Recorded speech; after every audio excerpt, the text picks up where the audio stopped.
Welcome to the Friday Night Drive podcast, West and South Edition. I'm Daily Chronicle sports editor Eddie Carifio. He's Shaw Media regional editor J.T. Pedelty. J.T., my man, what is up? Not much, Eddie. Not much. Getting ready for week 5 here. Kind of been a really good first month of the football season.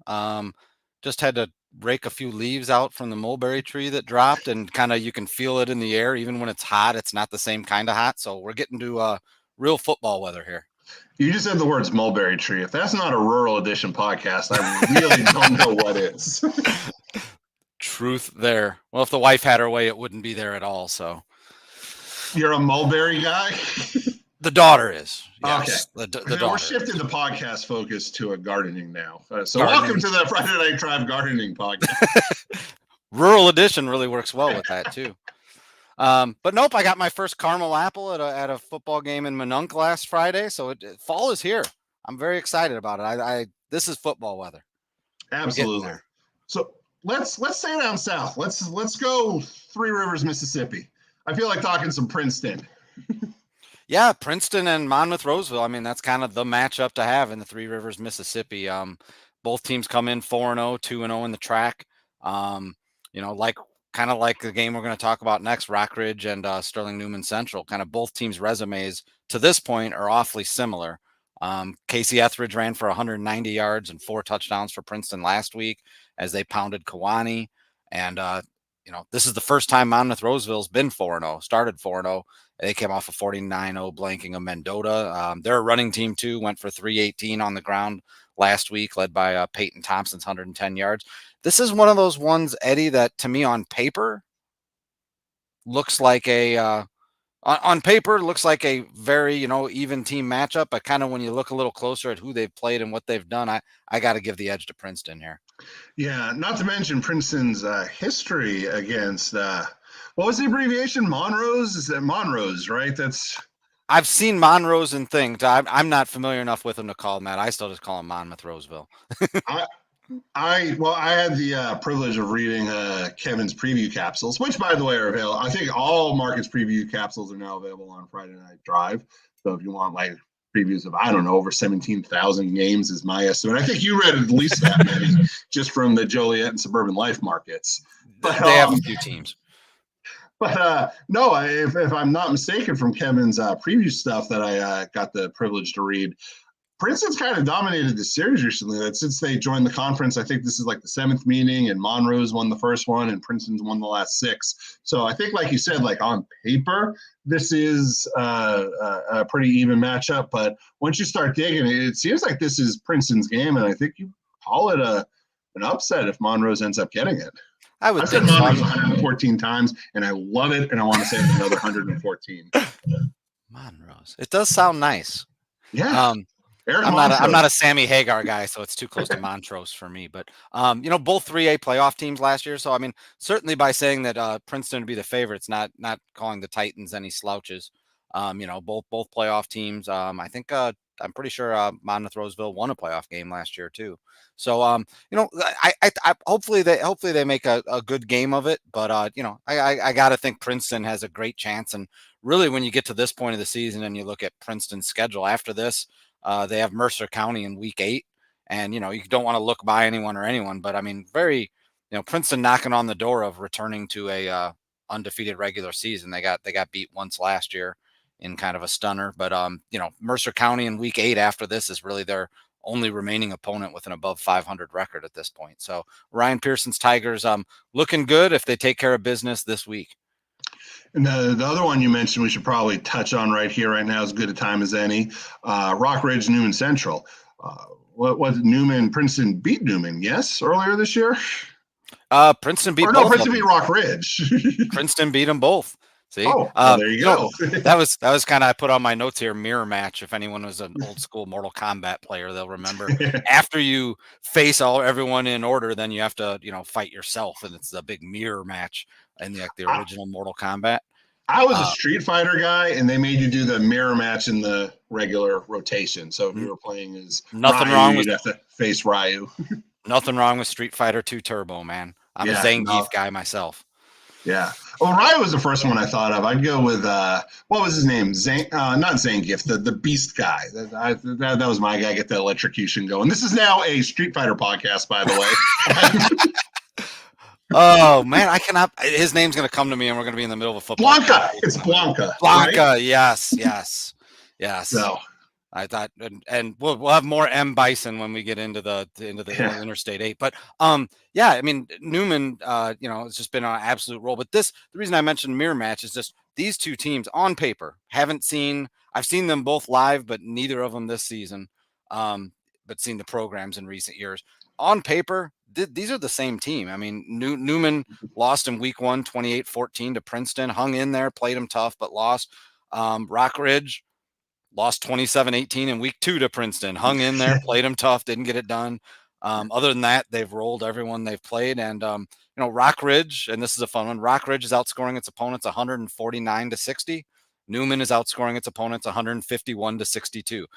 It's the same team. So we'll see how it's the same margin. For those of you that aren't looking at the numbers right now, that's the same margin, just 2 points more in each category for both teams. It's JT's not telling tales out of school here.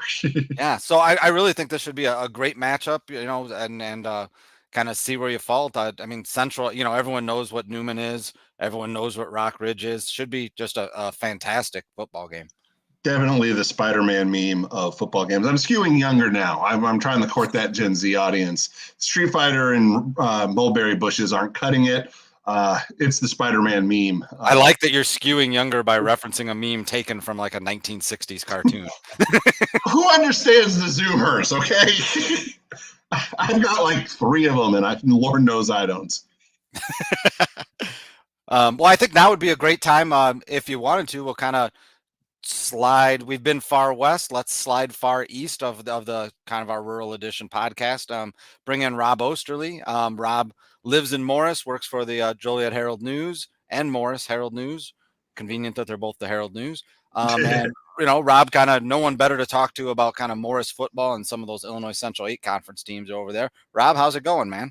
Good. How are you guys doing? Well, we're talking mulberry trees. We're talking 80s. 80 or early 90s fighting video games. So we're having a good morning. Yeah.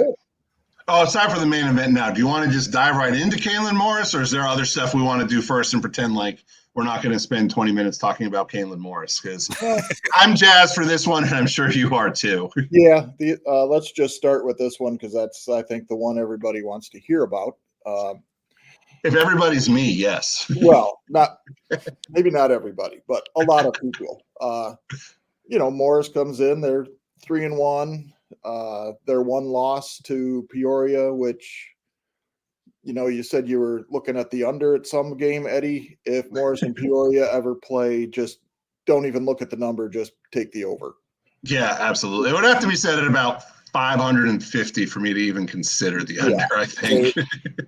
Defense takes a holiday should be the headline every single game that those two play.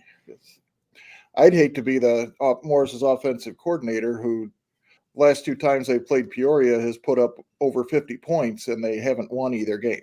So but they do have that potential, and I think I'd rather not be the defensive coordinator in that. Yeah. The offensive coordinator's got to be like, well, what else do you need me to do?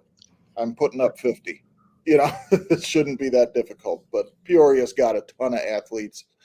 Apparently Kalen does too. They're running through their schedule pretty well at 4-0, ranked number 8 in 6A in the current poll, I believe.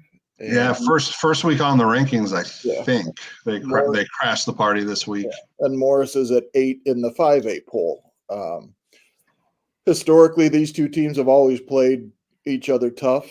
For whatever reason, recently it seems Morris has Kalen's number. I think Morris pulled an opposite of Peoria a few years back, and I think won like a 52-38 type of shootout where they had a running back go ridiculous and run for like 350 yards. It was like a John Durgo performance. But yeah, this one, it's going to be, it may just come down to who has the ball last. With the way these two teams have put up points. Morris seems to have started off the year a little shaky offensively, couldn't really get the run game going. Looks like they kind of fixed that last week at LaSalle with the junior Caden Curran, popping for over 100 yards. And that just complements the passing game. The quarterback, Brady Varner, has been terrific and just seems to be getting better as the year goes on. Only a junior, so they kind of expected maybe some growing pains early, but he does seem to be not only putting receivers for big chunk plays, but utilizing different receivers, which was a concern.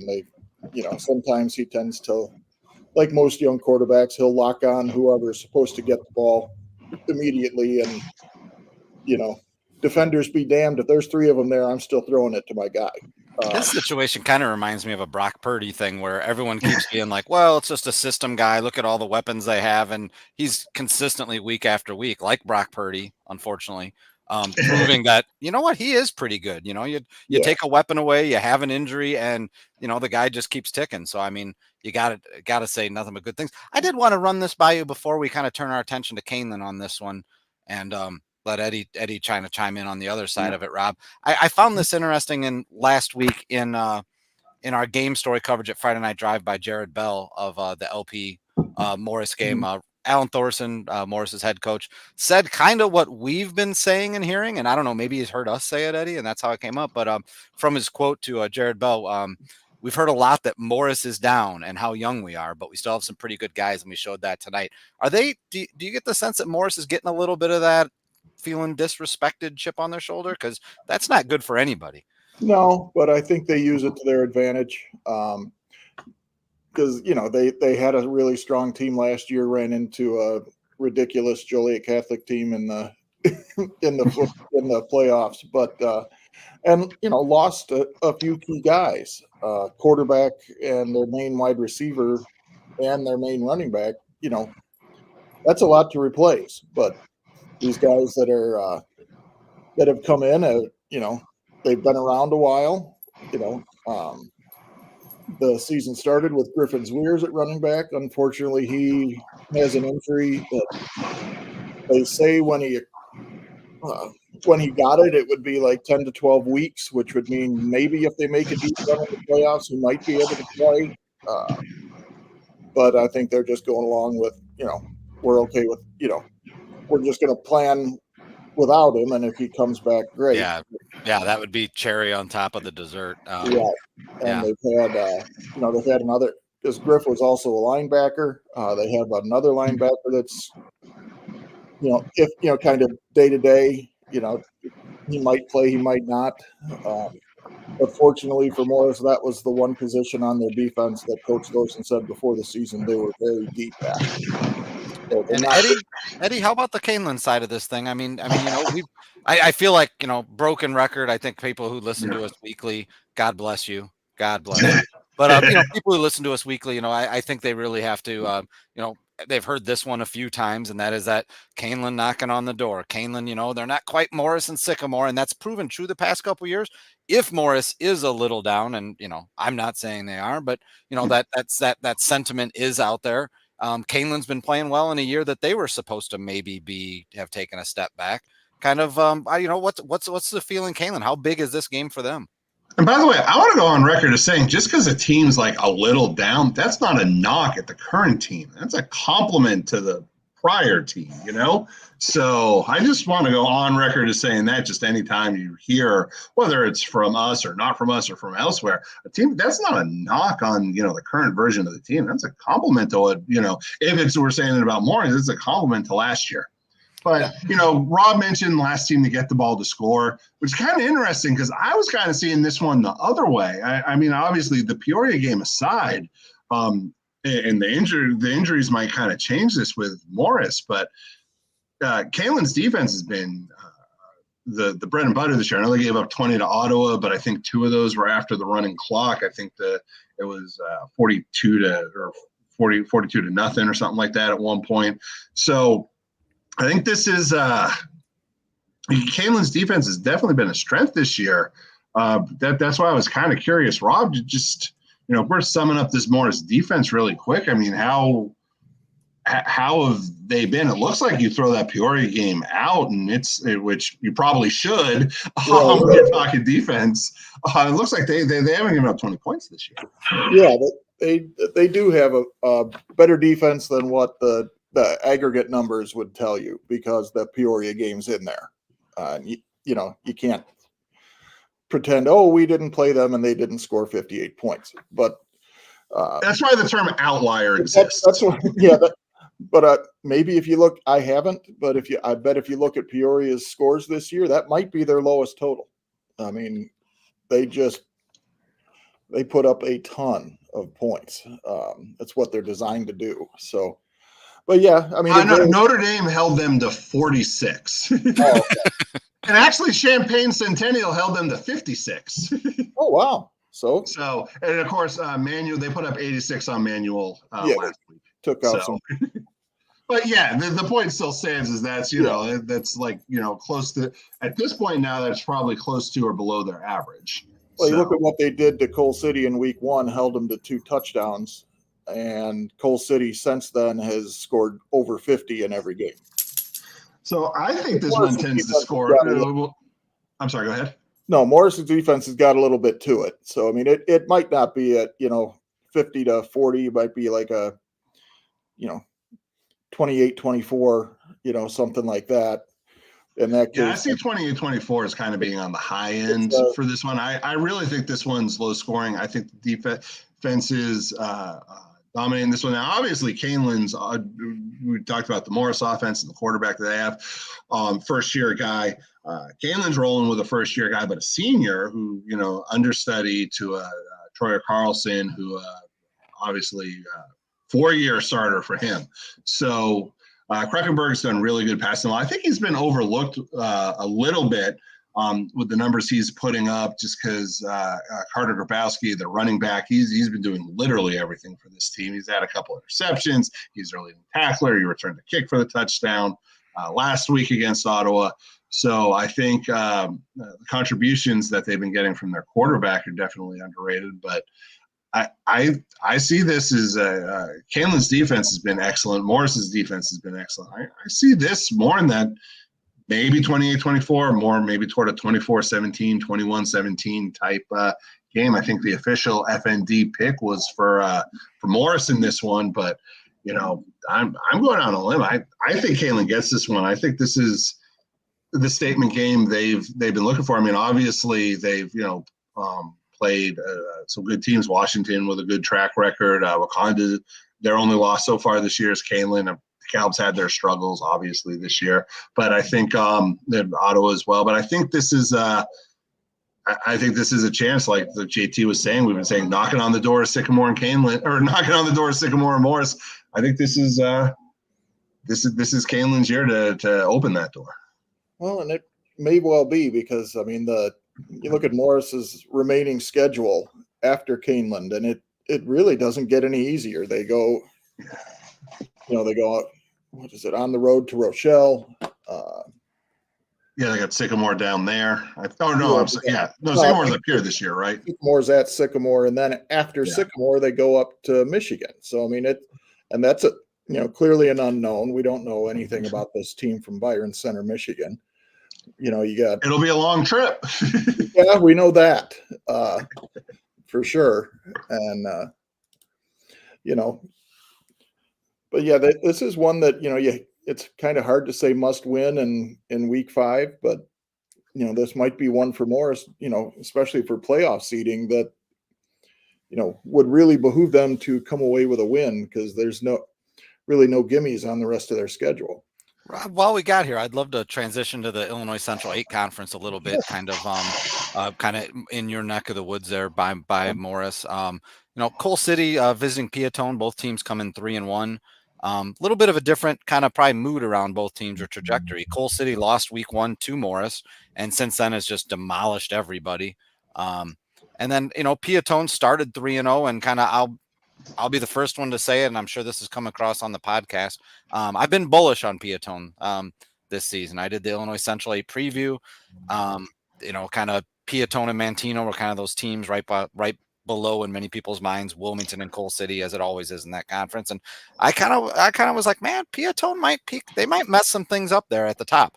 Well, that didn't go well last week. Kind of Wilmington gave them kind of a know your role smackdown. And Go home and get your shine box. Exactly. So Peatone with another crack at it. They're still 3-1. And now they get to play at home against Coal City. Kind of, any kind of sense for that one, Rob, especially kind of what Coal City's, no surprise that they fell to Morris in week 1. They played them pretty tough until kind of things slipped away late. I think you covered that one. And since then, Coal City's just demolished everyone. Yeah, they really have. And, one thing kind of goes under the radar is Coal City's starting quarterback, their senior starter, Xander Mintz, got hurt in the Morris game. And so ever since then, they've been playing with a sophomore quarterback, Connor Henline, which, Coal City's quarterback is used a little more than Wilmington's to throw the ball.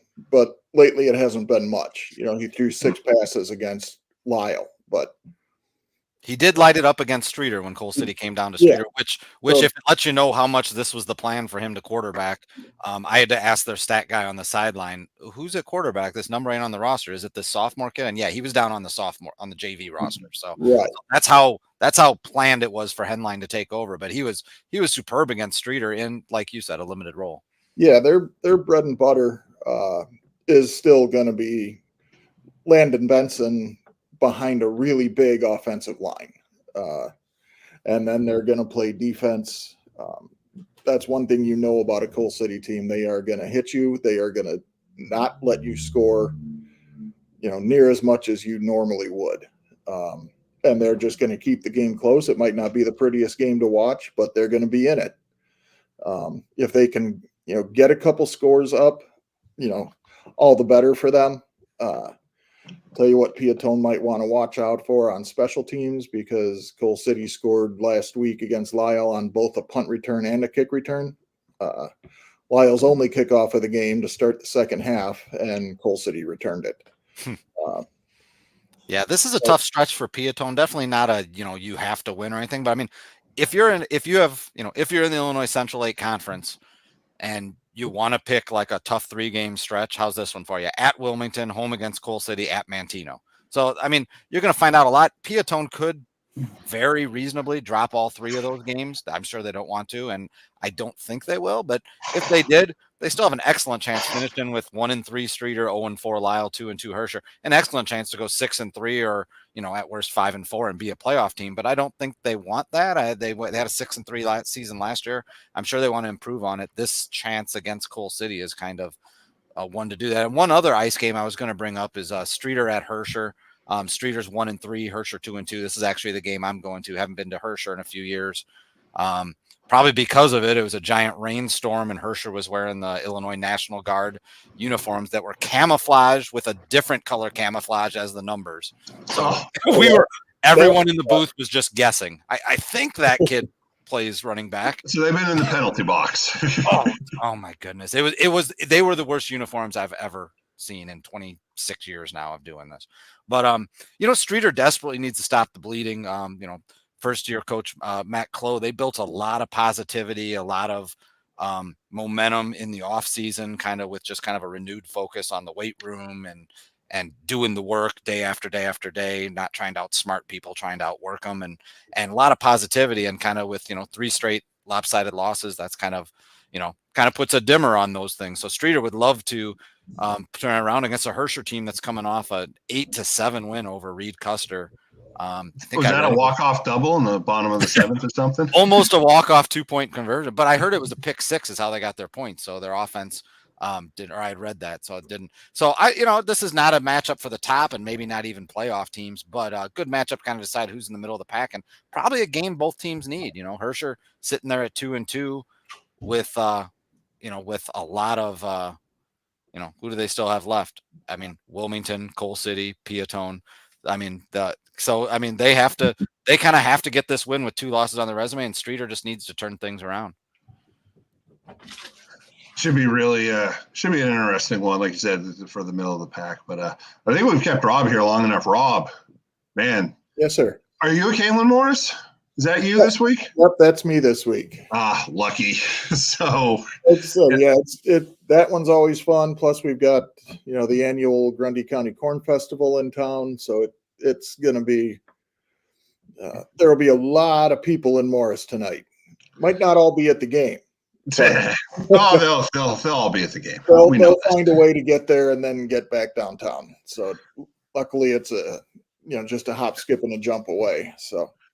Anyway, Rob, thanks so much for stopping by. We appreciate it. One more thing I wanted to mention: at halftime, I believe it's between games, but the Morris will be honoring their 1984 state championship team, which my favorite story of I think almost every Morris team except maybe the 05 team that with Durgo, but in 1984, that team as freshmen went 0-9.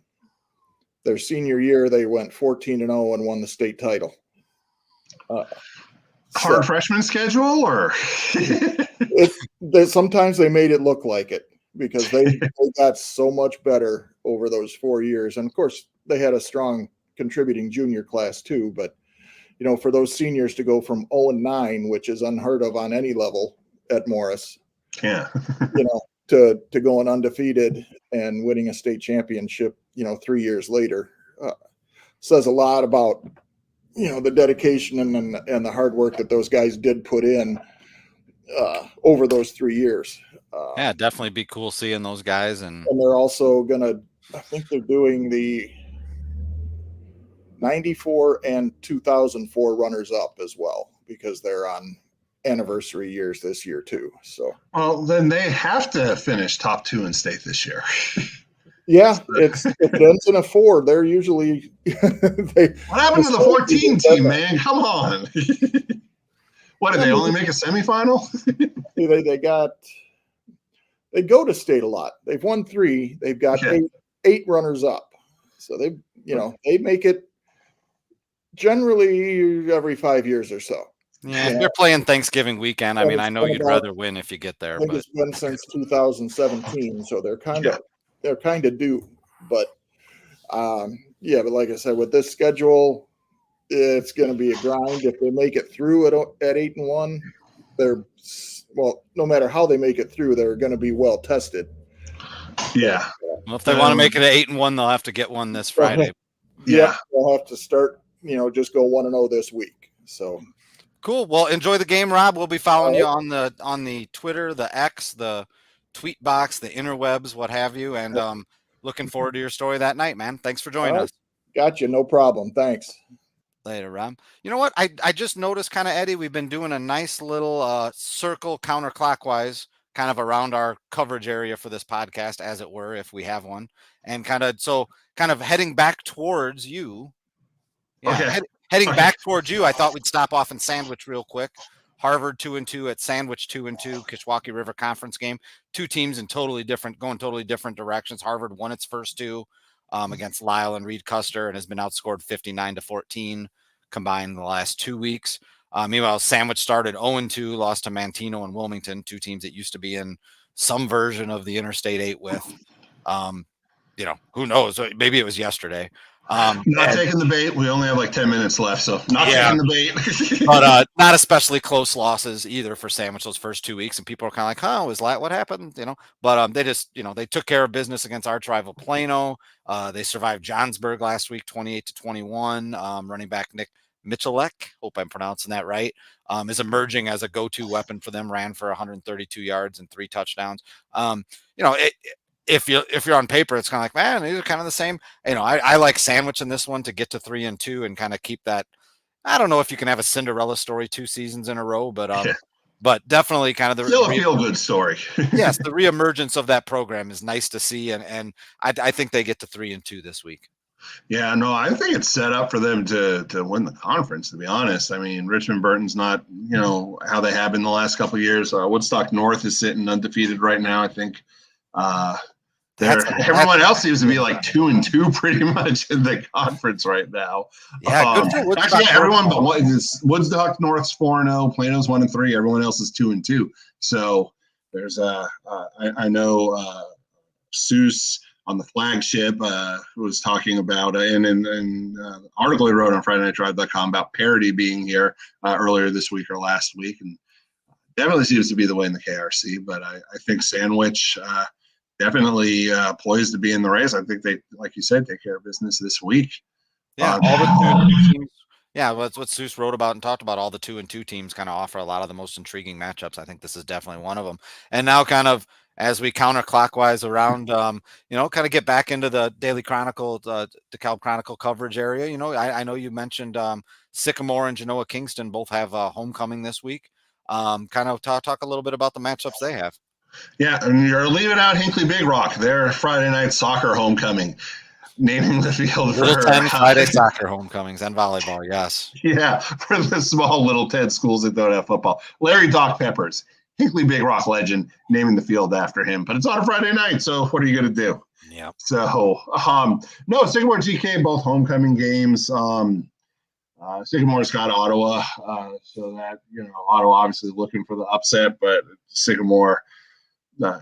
Sycamore's played all one-score games this year, so we'll see what gives there, what happens. But it seems like, at least on paper, Sycamore takes care of that one. And another on-paper one, GK and Winnebago. Winnebago's had their struggles this year, but GK needs to kind of right the ship after 2 weeks, scoring 7 total points against in losses to Oregon and Dixon. I mean, obviously Dixon does that to a lot of people.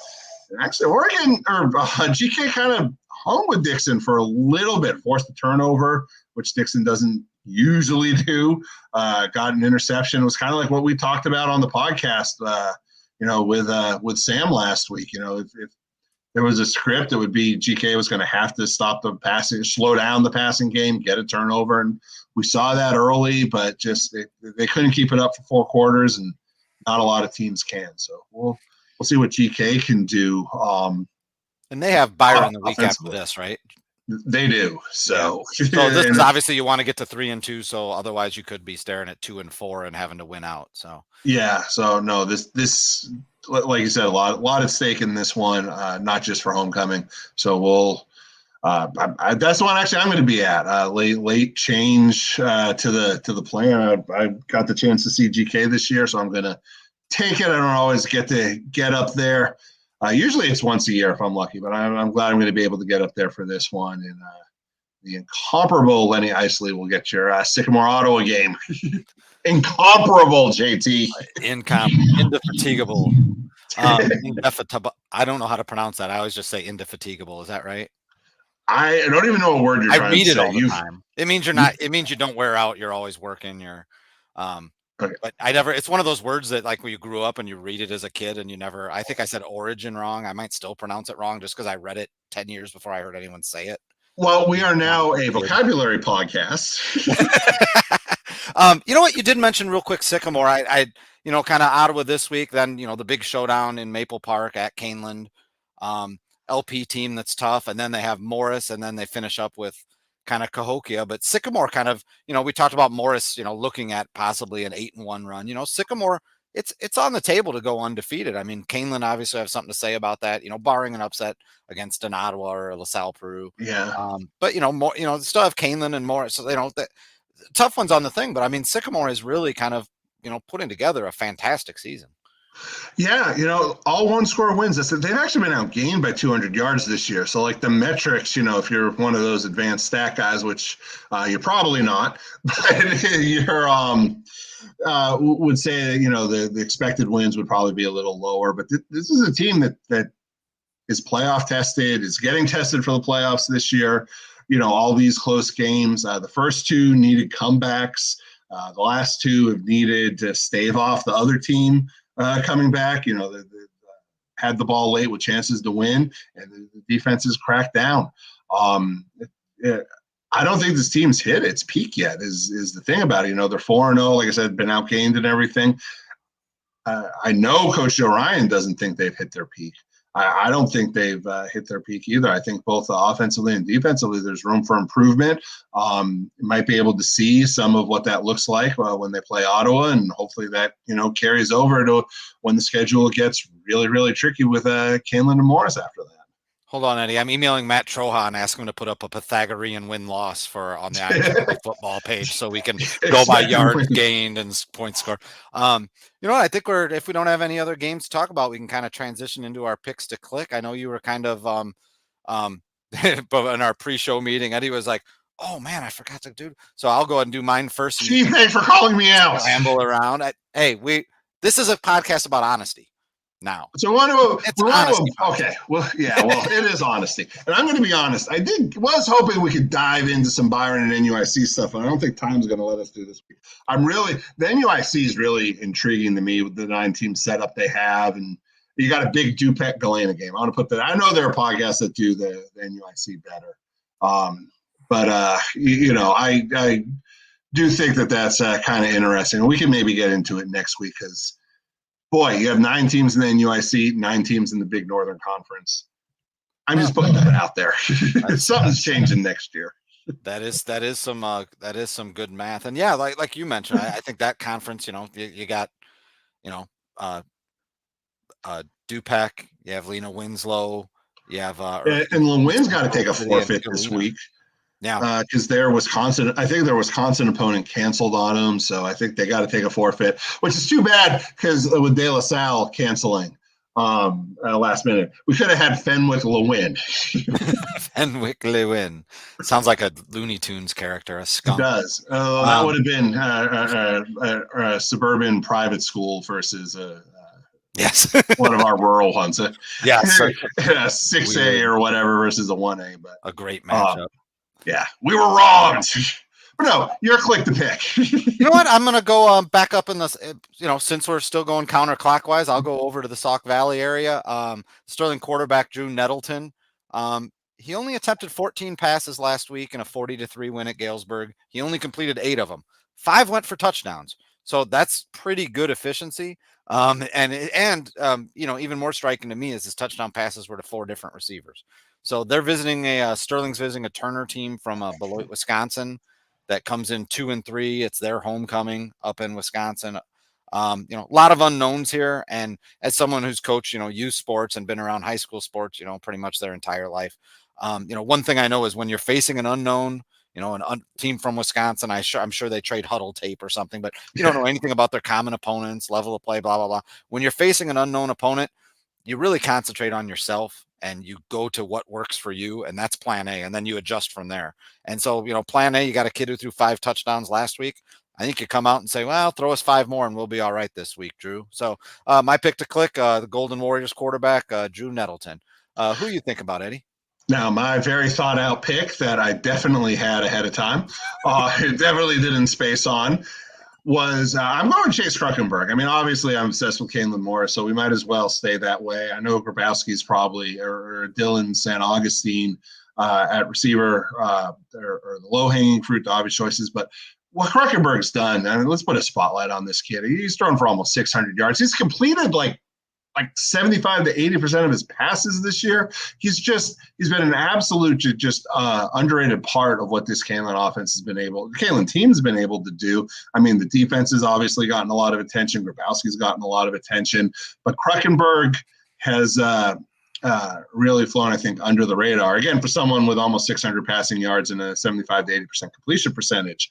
So you mentioned, with the unknowns, you try to, I think with Morris, they know what Kalen's bringing to the table. They're going to probably be keying on Grabowski. They're going to probably be trying to limit him. So I think that's going to let Kruckenberg kind of open things up a little bit. I think maybe have another impressive 180, 200 yard-ish type game. I know those aren't numbers Morris usually gives up to teams that aren't Peoria, but I think Morris succeeds, could have some success in slowing Grabowski down, in keeping him in that, 50 to 70 yard range. So I think that will open Kruckenberg up in the passing game. So Kruckenberg's my pick to click. Yeah, I think that's a good choice. However, we did both pick quarterbacks this week. So next week we need to do the linemen. I think we got to we went for the Glory Boys this week. So. Okay, I'm going to pick Kaneland. I'll do it this week. Forget Kruckenberg. Everything else, bring it out. I'm going to go Jake Buckley for Kaneland. He's been a big part of that line. Both lines, actually, more on the offensive line, has been paving the way. I think he's been a Friday Night Drive Team of the Week nominee. Don't forget to vote starting on Sunday morning, by the way, for that. I hope you all have been voting for the Team of the Week. Anyway, Jake Buckley, he's my click to pick. Either one. So if I shame you now and say 2 offensive players, will you pick a defensive guy? No, we got to go. Yeah, I'm going with I can't think of his first name. Silka for Caneland, defensive lineman. He's kind of shifted more to linebacker, but he started off with defensive line. He's second on the team in tackles to Kruckenberg. I just wrote a lot about Caneland this week, so that's how I'm with no Top notes. I can't think of Silka's first name, so I guess we'll call that a fail. Well, before we get to Caneland's long snapper, we're going to go ahead and head out for this week. See you on the week 5 sideline, everyone. Caden Brody is their long snapper. He is Eddie Carifio. I am J.T. Pedelty. We'll see you guys on the sideline and talk to you again next week.